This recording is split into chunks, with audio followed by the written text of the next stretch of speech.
Welcome to another conversation. As you know, we try to keep folks informed and up to date, things that are going on in and around the community, whether it's events, whether it's politics, whether it's the election season. Our conversation today is just that. We're actually going to talk a little bit about the next year's elections, state elections. They're right around the corner. I know it's the summertime. You would think, why would you be talking about elections next year? Well, it promises to be quite the election year. Joining us is a gentleman who is a candidate for governor. He's a Republican. His name is Mike Kennealy, and he is our guest. Welcome to the show, sir. Kevin, thanks so much. Great to be here. Appreciate it. Let's start out. Let's not assume everybody knows who you are. Yeah, right. Tell us a little bit about yourself. Yeah, sure. Like I'm a son of Massachusetts, raised in Medford and Reading, Massachusetts. My mom took care of 4 kids. My dad was a member of the local steelworkers union, put himself through 9 years of night school at Bentley College to get an accounting degree, became an accountant, joined one of his clients, Roach Brothers Supermarkets, and then became their CEO years later. And so I grew up here in Massachusetts watching a father go from the factory floor to the CEO suite, and I learned a lot about hard work and determination through that process. I had my own career in business, 19 years in the private equity business, traveling all across the country, meeting 1,000 CEOs across 40 states, and our firm invested in 100 companies. We built businesses and created jobs. But I decided about a dozen years ago what I wanted to do for the rest of my career was public service here in Massachusetts, and that's what I've done. 2 years working on the turnaround of the Lawrence Public School District in 2013 and 14. 8 years in the Baker administration, 4 years in the governor's cabinet as the Housing and Economic Development Secretary, and the last couple of years at Boys and Girls Clubs of Boston, as well as service in local government on my finance committee here in our town of Lexington. So what I offer, Kevin, in this race is broad experience across business, local government, education, state government, and the nonprofit sector. And that, I believe, is the track record and the experience one needs to defeat an incumbent governor and to lead the state effectively.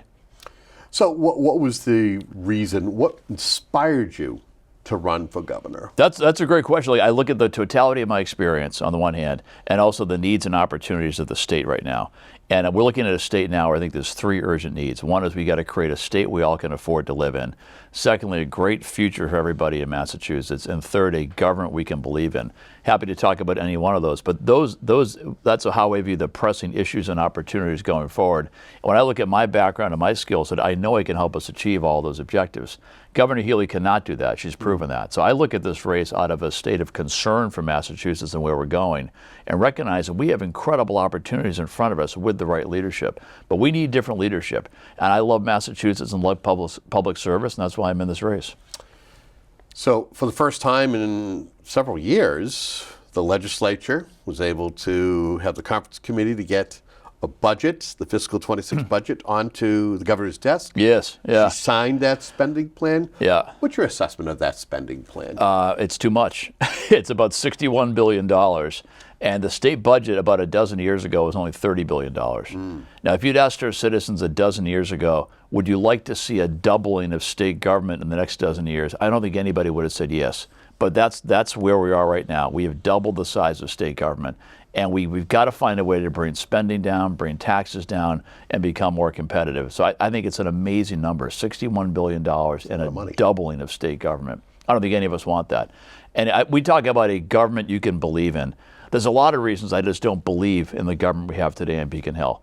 It's not fiscally responsible. It's not accountable. It's not transparent. It obviously can't manage a crisis. But the fact that we've got a state budget at that high level, I think is indicative of a government we should not have faith in today. Do you think the state is on a sustainable fiscal path?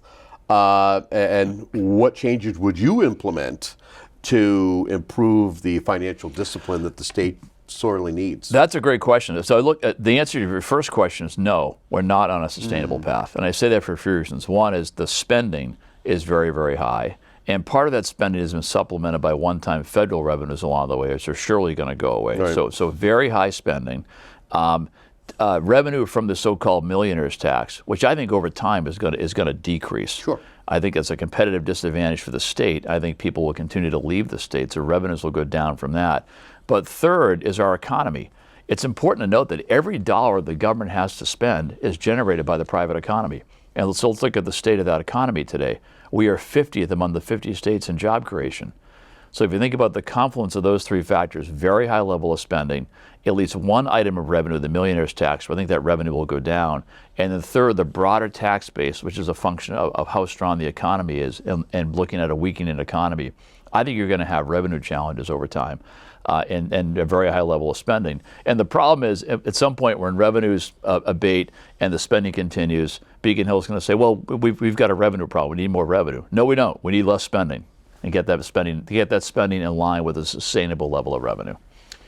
You're somebody who understands the economy. What is the current health of the state's economy, and what sectors do you believe need the most help? Yeah, it's a great question. Look, I mean, in terms of when you're dead last in job creation among 50 states, that is not a strong economy. And so in the Baker administration, for example, in 8 years, the state created about 230,000 jobs.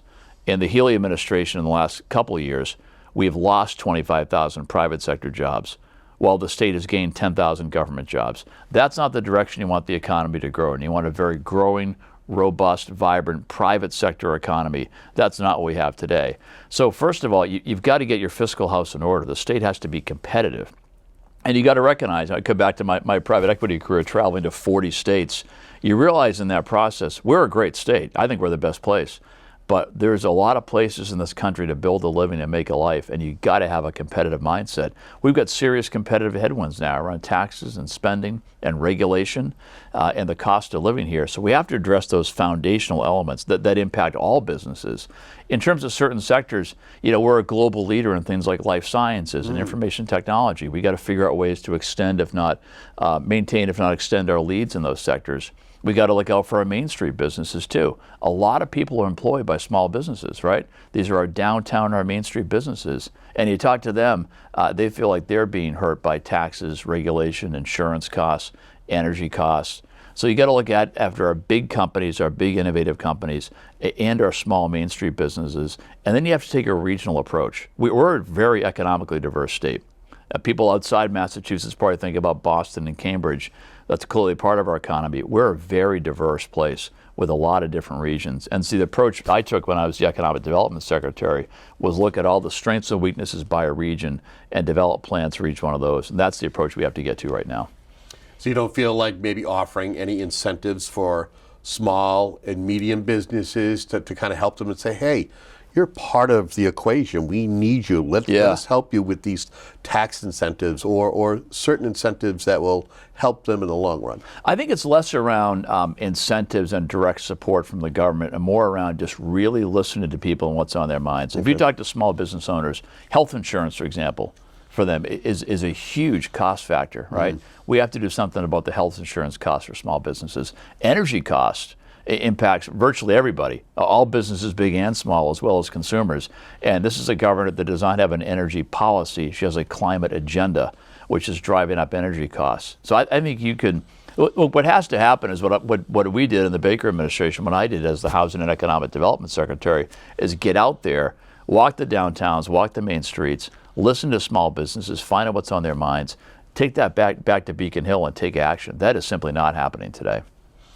What could the Kennealy administration do to help regulate or at least bring down energy costs? Because right now, utilities are through the roof. It's through the roof. I've had this saying now, supply and demand is undefeated, right? If you want lower costs, you need more supply. And we've got a governor now that's bragged about shutting down natural gas pipelines. That is not constructive, to say the least. And she's got a reliance on imported hydropower and wind and other sources of energy. We need a very broad portfolio of energy sources, right, including natural gas. And so if we get more supply in, hopefully price will go down over time. But the energy bills people face today are a function not only of the cost of the energy, but also a lot of these fees that end up on people's bills to help facilitate the so-called energy transition. We got to get out of that game. We need to have a much more cost-sensitive approach to energy. We focus on supply and availability and affordability of energy. Not this climate-driven agenda, which is making energy too expensive. You talked a little bit about housing. Somebody you specialized when you were part of the Baker administration in housing. Our current administration has signed a $4 billion, $5 billion bill $5 billion, to try to stimulate housing growth. Yeah. There's been talk about taking some of the unused properties that the Commonwealth has and using that for housing. Is there a tried and true strategy to be able to create more housing? And we'll get to the MBTA Communities Act in a moment, but let's talk about the other communities that aren't a part of the 177 that are expected to do something. What do we do to, A, create more housing and bring down the cost of those who want to, rent and not necessarily buy? Yeah, look, the only way to bring down costs is have more supply. And we've been in a housing crisis now in Massachusetts for a long time. And over about a 30-year period of time, we cut in half our level of housing production. And again, back to supply and demand. If you cut off supply and you get rising demand, you have rising price. Right. And so in Massachusetts, our housing costs were about the national average in 1980. And now we're number 3 in the country. So thankfully, Hawaii and California are still more expensive than us, or else we'd be number 1. But housing's very expensive here. And the only way to moderate the price of housing is to create more housing. But in Massachusetts, that has to be done in partnership with our cities and towns. So we have 351 communities. They're all different. They all have different issues and different opportunities. And they all get to say, they all control what happens within their city or town. And the governor has to respect that. It's the role of the governor and state government to help our cities and towns produce the housing they want versus mandate the housing they don't want. Using surplus land, that's a great idea. We should do more of that. All right. But I think what's happened the last couple of years, I know we're going to get to MBTA communities, I think the tone has changed. In our administration, the Baker administration, we talked a lot about the fact that, we got to produce a lot more housing. Let's get out there in the communities, listen, learn, find out what's happening, bring the tools in the toolbox the state has, and make the case for more housing. The most important thing we did around housing was something called housing choice. And what that did was just make an easier path at the local level so cities and towns can produce the housing they want. And that's the approach that has to be taken. It was during, I believe, during the Baker, Charlie Baker's, one of his State of the Commonwealth addresses, he had mentioned that we're low when it comes to housing. Yeah, incredibly low. Yeah. And I know that the MBTA Communities Act was kind of something that was created during his time, but it has been carried forth with the current administration. I get the whole idea of needing denser housing near, the commuter rail. But is there a way to do it without penalizing communities who want to push back and want to have say in what's done? I hope so. I mean, we were surprised that the legislature passed that. And MBTA Communities was not our idea. We played no role in creating it. We never advocated for it. But then it got passed.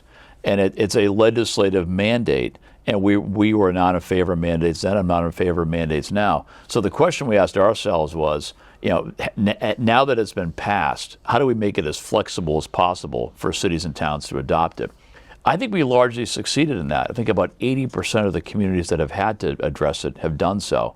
But for the ones that are struggling with it, the approach is not to double down on mandates and threats and lawsuits. It's to get out there and find out what their concerns are and help them get to a place where they can use this as a tool in their toolbox versus something that's a hard mandate from the state.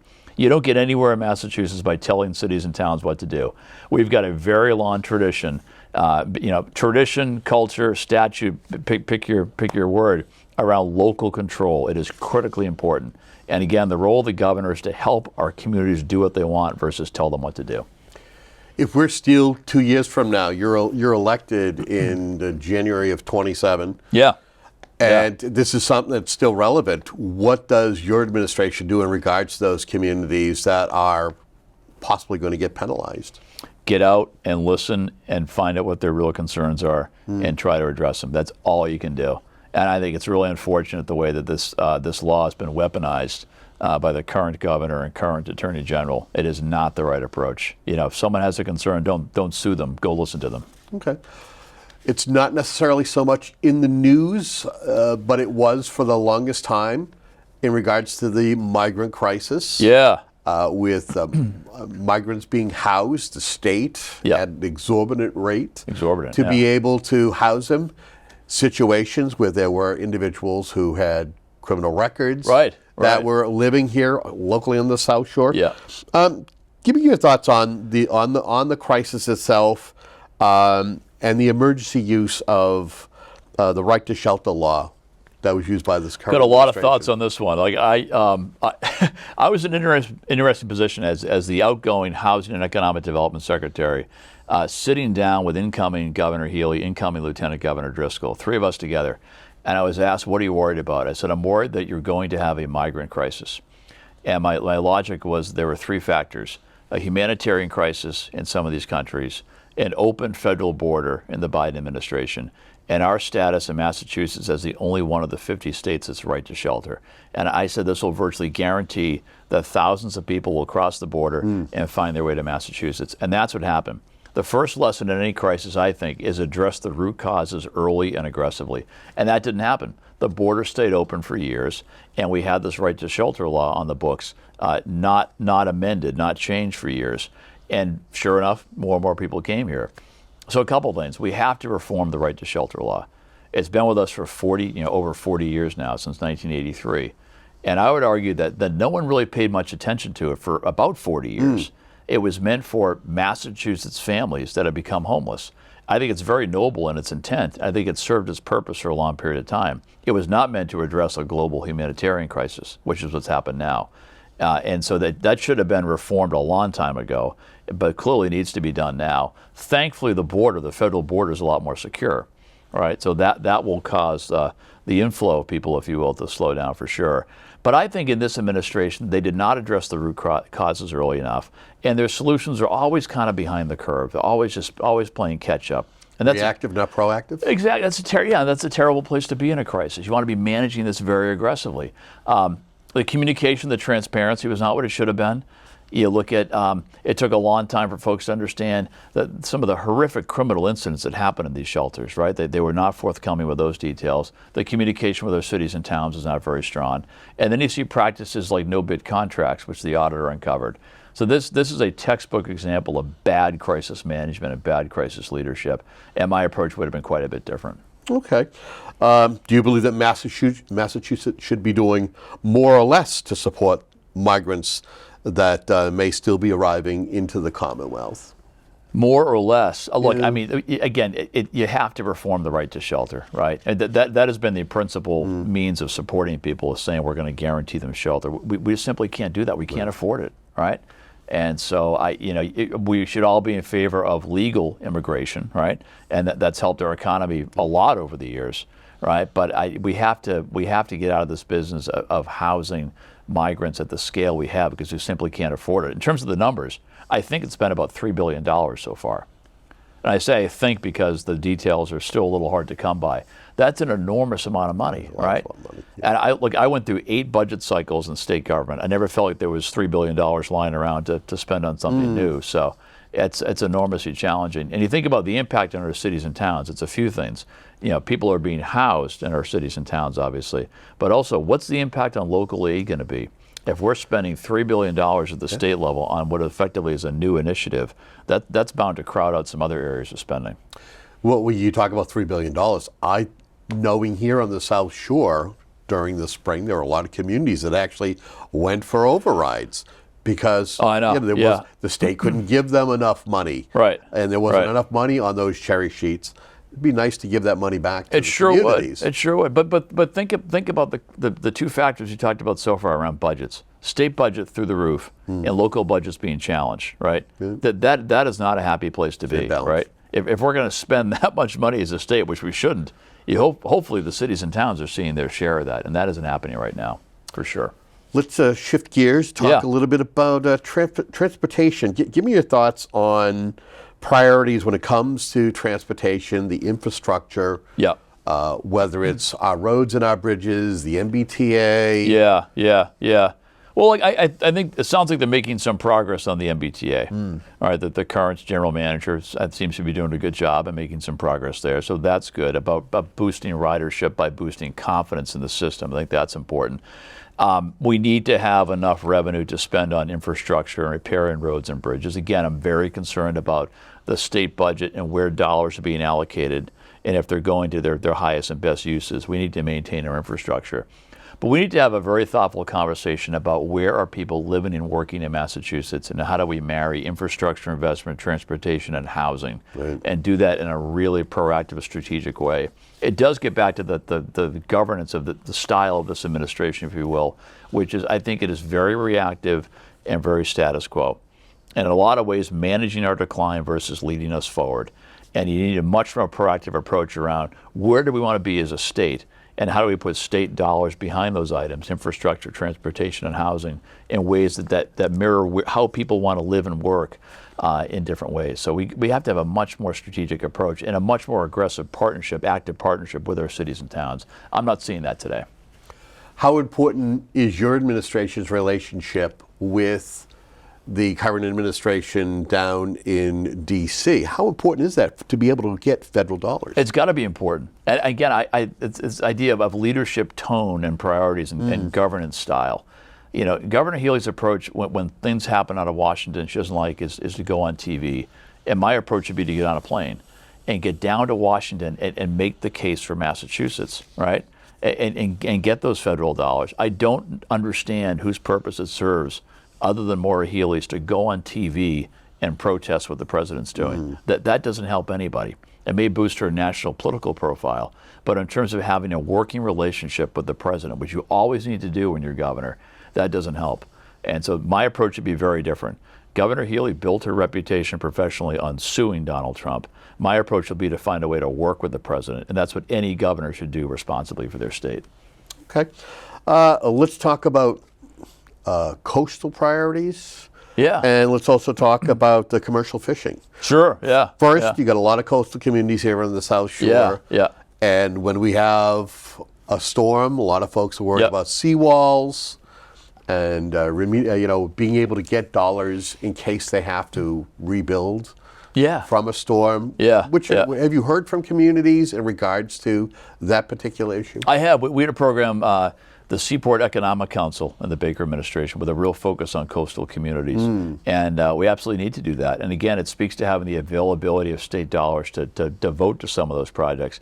But it's critically important. It is part and parcel with an economic development and investment strategy where you look at every one of the regions of the state and what are their unique opportunities and challenges, and coming up with the programs for them. But yeah, we need to do that for sure.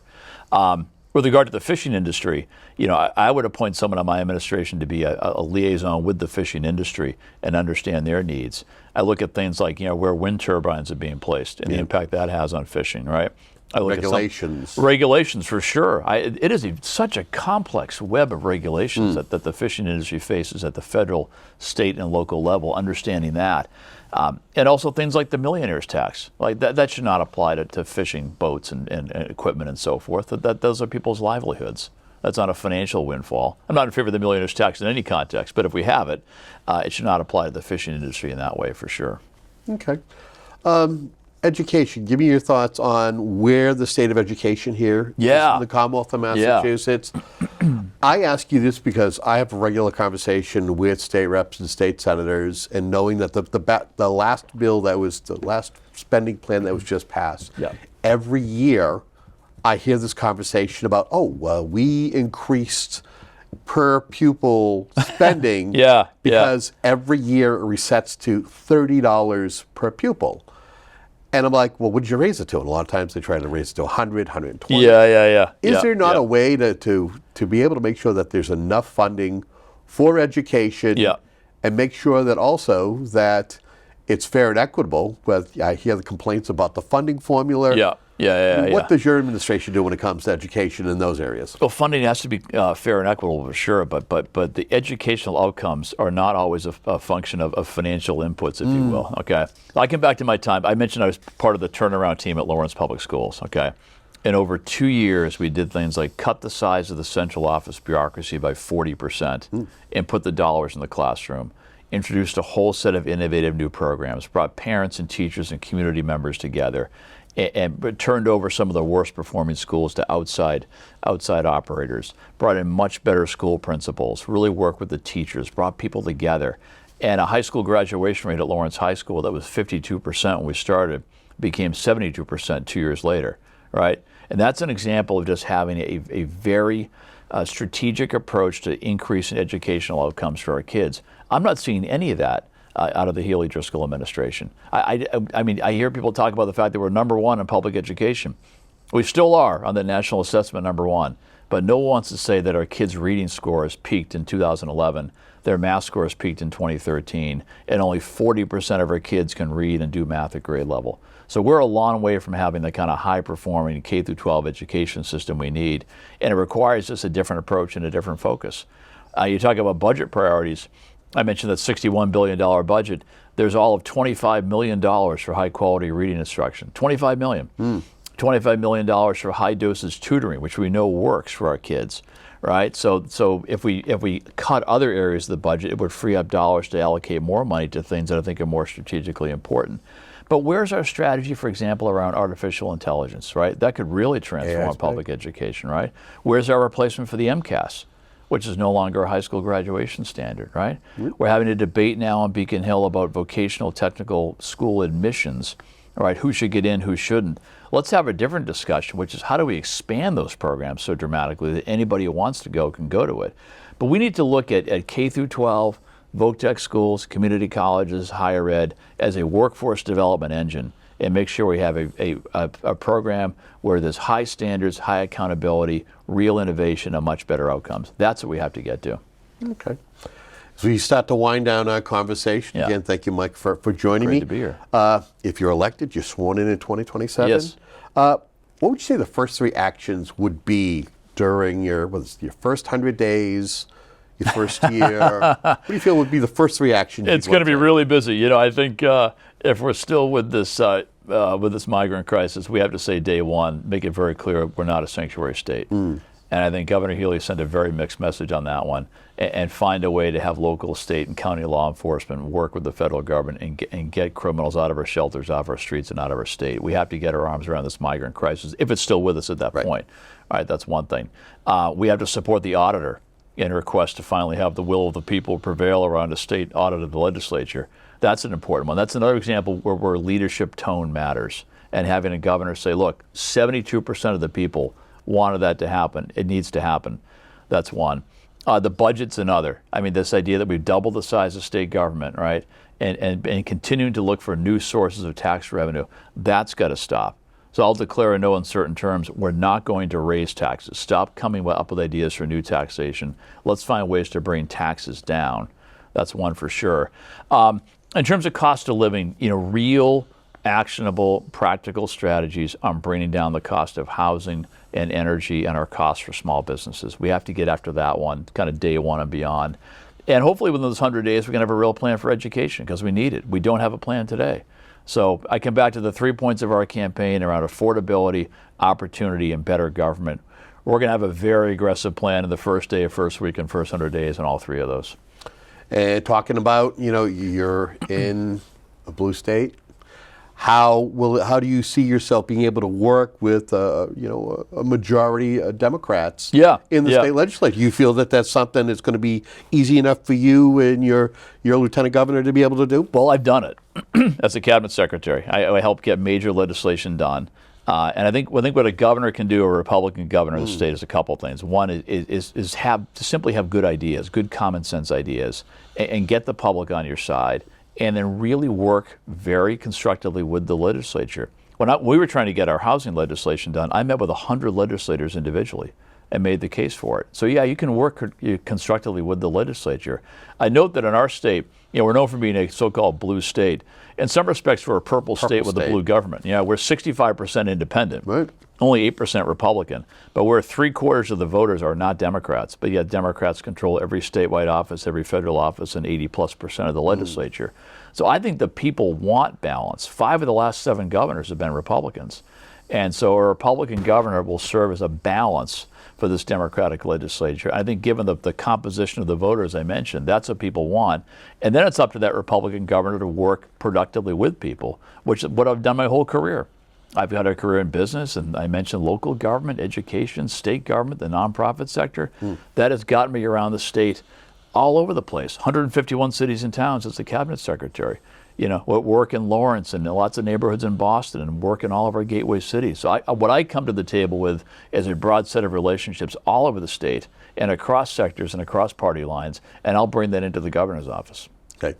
This could be the hardest question Oh, I've asked you. what do we got? All so right. far, looking at the state of sports these days, Yeah. who would you say has the best chance to win? That we know the Celtics are a year removed from winning a title. Yeah. Who will be the next team to? Because right now our sports teams are kind of a little bit of a disarray. Although the Sox are kind of on a little bit of a win streak right now before the All-Star break. They are. I'll tell you, following the Boston sports teams has been a great tradition of ours in our family. And given the ages of my kids, they've seen a lot of winning over the years. Yes. It's been a wonderful family experience going to games and following the teams. If I had to pick one team that's going to be the next one to win a championship, I'm still going to say the Celtics. Wow.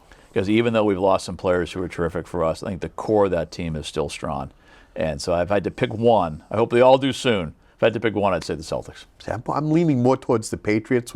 I like what Mike Vrabel's doing. I like what Terrific. We'll see. It's great. We'll see what happens. Is there anything I haven't asked you, or anything we haven't touched upon, but you feel it's kind of important while you're sitting in front of the cameras? It's a great question, Kevin. Look, I think for me, personal motivation and desire to do the job is critical. And I walked away from a business career at age 45, and I told myself, I want to spend the rest of my days doing public service, right? And I told myself, if I just find, big problems, big challenges, great people to work with, and really dedicate myself to that over the course of a long period of time, I can have a big impact on Massachusetts. So I'm kind of 12 years into that career trajectory, and I love the work. And I've seen the job of governor up close. And it is an amazing opportunity to impact the lives and futures of 7 million people in 351 cities and towns. So that's one thing I want to get across to people, is just the desire to compete for a win and do the job and impact the future here in Massachusetts. Okay. And if folks want to find out more about your campaign or get involved? Yeah, MikeKennealy.com. You can find more information about me, the campaign, our issues, ways to volunteer, donate. So check it out. Excellent. Thank you. Thank you for being here today. Great to be here. Thank you. And we want to thank you for tuning into a program like this. The idea is to better inform you about some of the things that are going on in and around where you may work and live here on the South Shore. We want to thank you for tuning in. Until next time, have a great day.